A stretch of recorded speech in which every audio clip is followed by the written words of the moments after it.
There's a big difference between teaching online and teaching face-to-face. In this video, you'll get some tips on how to make an online lecture more engaging and successful. The video will show what to do before, at the beginning of, and during the online lecture to give the students a better learning experience. Before the online lecture, you should ensure that the technical aspects are under control. Make sure you have a stable internet connection. Always use a good microphone for good audio quality. Be familiar with the video conferencing tool you're using. This includes, for instance, that you know how to share your screen and videos, how to use breakout rooms, and how to use an extra screen for getting a better view of the students and the content of the screen. If you're not having these classes on a regular basis, it is a good idea to let students join the meeting room 10 minutes before the lecture starts in order to test their equipment. It is also a good idea to make as much information as possible available to the students prior to the session. This can be PowerPoint presentations, exercises, etc.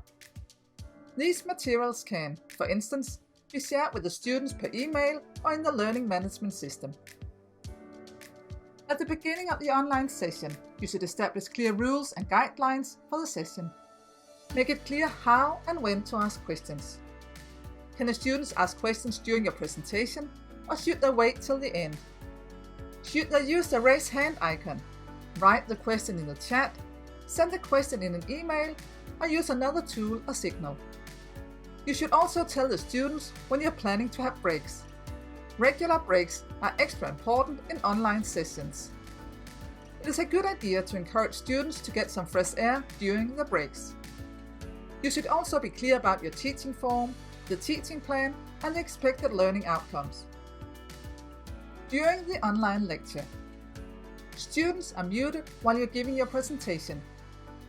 This ensures that students are not disturbed by noise from others. When many students follow the class, it can strain the internet connection if everyone has their camera on.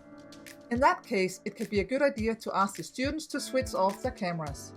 On the other hand, it is an advantage if the students can have the cameras on without straining the network. This allows you to see the students and their reactions. In an online lecture, you don't get much energy back from the students. You alone must put all the energy into the room. Therefore, it is extra important that you speak loud and clearly and with energy. There must be a clear structure in your presentation. Use visuals like PowerPoints and images to support your methods. You can use online whiteboards in your presentation, for instance Jamboard or the whiteboards included in the video conferencing tools you're using. Keep the presentation short. It is difficult for students to maintain concentration in an online lecture. Finally, it's a good idea to involve and activate the students by combining the lecture with other activities like group discussions, polls, and quizzes. To summarize, ensure that the technical aspects are under control. Establish clear guidelines for questions, breaks, etc. And support the students' learning outcome by creating a good learning environment and by making engaging presentations.